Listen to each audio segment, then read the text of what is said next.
துச்சாதனன் திரௌபதியின் சேலையை இழுக்க முயன்ற போது தோல்வியடைந்தான். ஆனால் அதன் பின்னால் உள்ள மறைக்கப்பட்ட கதை உங்களுக்கு தெரியுமா? அதை தடுத்தது கிருஷ்ணர் என்று நீங்கள் நினைக்கிறீர்களா? இல்லை, அதை தடுத்தது திரௌபதியின் கர்மா. ஒரு நாள் திரௌபதி மற்றும் அவளது தோழிகள் நதியில் குளிக்க போறாங்க.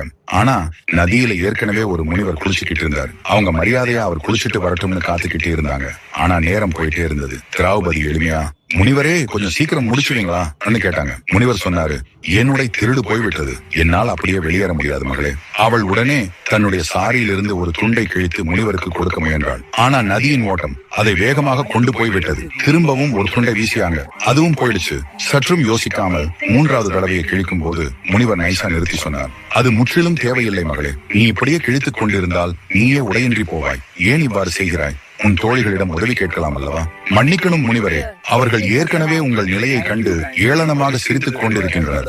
ஏளனம் செய்பவர்களிடம் உதவி கேட்பது நல்ல செயலாகாது என்று கூறினாள். தோழிகள் உடனே சிரிப்பை நிறுத்தினார்கள். மூன்றாவது முறையும் சேலையை கிழித்து வீச அது சரியாக முனிவரிடம் சென்றது.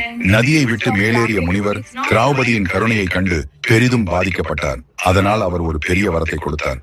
மகளே, யாரும் உன்னை எப்படியும் வென்று உனது மரியாதையை இழக்கச் செய்ய முடியாது. உன்னை களங்கப்படுத்த எவரேனும் நினைத்தால் கூட மண்ணோடு போவார்கள்.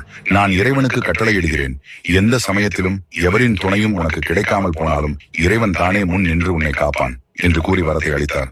ஒரு நதிக்கரையில் நடந்த சிறிய சம்பவம் தான் வரலாற்றை மாற்றி